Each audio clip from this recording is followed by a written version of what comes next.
نحمده ونصلي على رسوله الكريم اما بعد فاعوذ بالله من الشیطان الرجیم بسم اللہ الرحمن الرحیم لقد نصركم الله ببدر وانتم اذلة وقال النبي صلی اللہ علیہ وسلم الجهاد ماضٍ الى يوم القیامة صدق اللہ مولانا العظیم وصدق رسول النبی الأمی الکریم۔ مسلمانوں سنبھل جاؤ، سنبھل جانے کا وقت آیا، بہت سوئے ہو تم اب ہوش میں آنے کا وقت آیا، جہاں سے 313 چلے تھے تم مسلمانوں، انہی ماضی کی راہوں پر پلٹ جانے کا وقت آیا۔ چلا ڈالی تھی تم نے کشتیاں اندلس کے ساحل پر، پھر اس غازی کے افسانے کو دہرانے کا وقت آیا۔ انتہائی قابل احترام معززین اور سامعین، الفجر فاؤنڈیشن کے زیر اہتمام رمضان المبارک کے خصوصی پروگرامات کے حوالے سے آج 17 رمضان المبارک غزوہ بدر کا دن ہے، اس لیے غزوہ بدر کے اوپر مختصر وقت میں اظہار خیال کروں گا آپ کے سامنے۔ یہ حق و باطل کا پہلا مارکہ ہے۔ غزوہ اس جنگ کو کہتے ہیں جس میں آپ صلی اللہ علیہ وسلم خود شریک ہوئے ہوں، اور جس میں آپ صلی اللہ علیہ وسلم نہ شریک ہوئے ہوں اس کو آپ نے کوئی قافلہ بھیجا، اس کو سریہ کہتے ہیں۔ یہ پہلا غزوہ ہے قرآن نے جس کو یوم الفرقان کہا۔ آپ صلی اللہ علیہ وسلم جب صحابہ کرام کو لے کر مدینہ طیبہ تشریف لے گئے تو کفار مکہ بے چین رہتے تھے کہ کہیں جا کے وہ طاقت نہ پکڑ لیں، کسی طریقہ سے ان کا خاتمہ کیا جائے۔ چنانچہ انہوں نے عبداللہ ابن ابی کو پیغام بھی بھیجا کہ آپ محمد صلی اللہ علیہ وسلم کو مدینہ سے نکال دیں، وگرنہ ہم حملہ کریں گے اور تم کو بھی ساتھ قتل کر دیں گے۔ پھر پورے مکے میں چندہ کیا اور مال تجارت کے لیے ابو سفیان کی قیادت میں ایک بڑا قافلہ کارواں بھیجا کہ اس دفعہ شام سے جتنی پروفٹ ہوگی شام سے واپسی کے اوپر اس سے اسلحہ خرید کے تو مسلمانوں کو مدینہ طیبہ میں ختم کر دیا جائے گا۔ جب یہ قافلہ مدینہ سے شام سے واپس آ رہا تھا تو آپ صلی اللہ علیہ وسلم نے صحابہ کرام کو بھیجا اس قافلے کی رکی کرنے کے لیے۔ ادھر مکہ مکرمہ میں یہ پروپیگنڈا ہو گیا، انہوں نے اعلان کر دیا کہ ہمارے قافلے کو لوٹ دیا گیا ہے، مسلمانوں میں لوٹ لیا ہے، لہذا سارے لوگ نکلو۔ چنانچہ لاؤ لشکر لے کر، کیل کانٹے لے کر، گھوڑے ہاتھیوں کا لشکر لے کر عتبہ کی قیادت میں ابو جال سوائے ابو لہب کے، ابو لہب پیچھے رہ گیا تھا، عتبہ، شیبہ اور عتبہ کا بھتیجا ولید، یہ ایک گھر کے بڑے سردار، اور ابو جال، یہ سارے اپنے ساتھ عورتوں کو بھی لے کر کہ وہ گانے گائیں گی، ترانے پڑھیں گی، جوش دلائیں گی لوگوں کو، رجز پڑھیں گی، تو ان کو لے کر نکلے۔ نبی پاک صلی اللہ علیہ وسلم نے صحابہ کرام کو ان کا مقابلہ کرنے کے لیے تیار کیا۔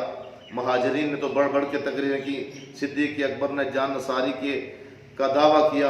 حضور صلی اللہ علیہ وسلم پھر انصار کی طرف دیکھ رہے تھے تو حضرت معاذ نے کہا یا رسول اللہ کیا ہماری طرف اشارہ ہے؟ اگر آپ ہمیں آگ میں کودنے کو حکم دیں تو وہاں ہم کود جائیں گے۔ مقداد بن اسود نے اٹھ کے تقریر کی، کہا یا رسول اللہ ہم بنی اسرائیل والوں کی طرح نہیں ہیں کہ انہوں نے کہا تھا موسیٰ علیہ السلام کو فَاذْهَبَا أَنْتَ وَرَبُّكَ فَقَاتِلَا إِنَّا هَاهُنَا قَاعِدُونَ، ہم یہاں بیٹھے ہیں، تم اور تمہارا رب جا کے لڑو، ہم آپ کے ساتھ لڑیں گے، آگے سے، پیچھے سے، دائیں سے، بائیں سے۔ چنانچہ حضور صلی اللہ علیہ وسلم خوش ہوئے، صحابہ کرام کو لے کر نکلے اور 1 میل کے فاصلے کے اوپر جا کے جائزہ لیا، اور جو بچے یا بوڑھے تھے ان کو واپس کرنا چاہا، لیکن بچوں نے بڑھ بڑھ کر ایک دوسرے ایڑیاں اٹھا اٹھا کر کہا ہم لڑ لیں گے۔ 2 گھوڑے، 8 تلواریں اور چند ایک شمشیریں ان کے پاس تھیں۔ یہ 313 کا قافلہ حضور پاک صلی اللہ علیہ وسلم کی محنت کا نتیجہ تھا۔ آپ صلی اللہ علیہ وسلم کو لے کر جب بدر کے میدان کے قریب پہنچے تو بدر جس طرف آپ تھے، بدر کے میدان کے دوسرے کونے کے اوپر کفار کا لشکر پہنچ چکا تھا، اور یہاں نبی پاک صلی اللہ علیہ وسلم نے ایک جو چشمہ تھا وہاں پڑاؤ لگایا اور صحابہ کرام کو ترتیب دیا۔ آپ صلی اللہ علیہ وسلم نے صفوں کو درست کیا، اور اتنے صفوں کو درست کیا تیر کے ساتھ کہ ایک صحابی حضرت سواد کے پیٹ کے اوپر تھوڑا سا زخم آیا تو انہوں نے حضور سے کہا کہ آپ نے مجھے تکلیف پہنچائی، فرمایا مجھ سے بدلہ لے لو۔ فرمایا آپ تو عادل ہیں، ساری دنیا کو عدل سکھانے والے ہیں۔ تو پھر میرا پیٹ ننگا تھا، آپ نے پیٹ سے کپڑا ہٹایا تو وہ پیٹ کے ساتھ لپٹ گئے اور آپ کو چوما اور کہا کہ نہ جانے آج میری شہادت ہو جائے، ہماری آخری ملاقات ہو، میں نے یہ بہانہ بنایا تھا۔ آپ صلی اللہ علیہ وسلم کے لیے بدر کے مقام کے اوپر ایک چھپڑ لگایا گیا۔ حضرت معاذ رضی اللہ تعالیٰ عنہ آپ کے محافظ تھے، آپ کے ساتھ صدیق اکبر رضی اللہ تعالیٰ عنہ تھے۔ 17 رمضان فجر کے بعد آپ صلی اللہ علیہ وسلم گریہ وزاری کر رہے تھے، اللہ تبارک تعالیٰ سے دعا کر رہے تھے، اور اضطراری حالت میں آپ نے کہا اے اللہ اگر یہ میری ساری محنت کی پونجی کلمہ پڑھنے والے 313 نفوس قدسیہ آج مار دیے گئے تو قیامت تک تیری پوجا کرنے والا کوئی نہیں ہوگا۔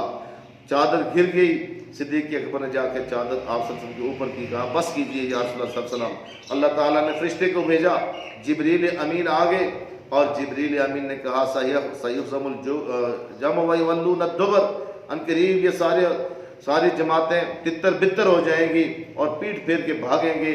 اللہ تعالیٰ نے قرآن مقدس میں ارشاد فرمایا اذ تستغیثون ربکم فاستجاب لکم انی ممدکم بألف من الملائکۃ مردفین۔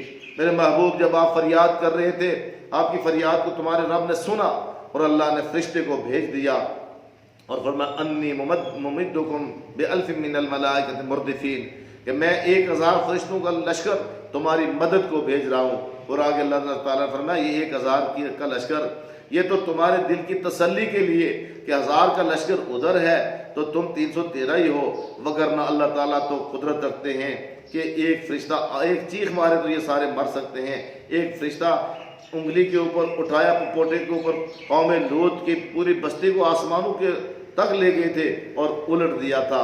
اللہ تعالیٰ تمہاری تسلی کے لیے، وگرنہ اللہ تعالیٰ تو کن سے ان کو ختم کر سکتے ہیں۔ اللہ تعالیٰ نے فرشتوں کی مدد کو بھیجا، اور جب کفار میں سے میدان کارزار میں عتبہ خود نکلا اور شیبہ نکلا، حکیم بن خزام نے کہا کہ سنا ہے کہ قافلہ ابو سفیان کا جس کے لٹنے کا ہمیں اندیشہ تھا وہ نکل کے چلا گیا ہے مدینے، اب ہمیں لڑنے کی کوئی ضرورت نہیں۔ ہاں وہ حضرمی جو ہمارا ساتھی مسلمانوں کے ہاتھوں قتل ہو گیا تھا، اس کے خون کی بات ہے، اس کے خون کا بدلہ آپ دے دیں، اس کی دیت آپ دے دیں۔ عتبہ بھی شریف النفس آدمی تھا، اس نے کہا ابو جہل سے بات کرتے ہیں، اس کا خون بار رشتہ داروں کو میں دے دوں گا۔ ابو جہل سے جب بات کی، ابو جہل نے کہا کہ عتبہ ڈر گیا ہے اور جو ہے اس کا بیٹا چونکہ مسلمان ہے اس لیے یہ پیچھے بھاگنا چاہتا ہے، اور حضرمی کے بھائی عامر خضرمی کو کہا، عامر خضرمی کے بھائی جو ہے عامر خضرمی کو کہا کہ یہ تمہارے بھائی کا خون تمہاری آنکھوں کے سامنے نکل آیا، یہ تو معاہدہ کرنے لگے ہیں، اور کہا یہ بزدلی دکھا رہا ہے۔ عتبہ نے کہا پھر میدان میں پتہ چلے گا بزدل کون ہے۔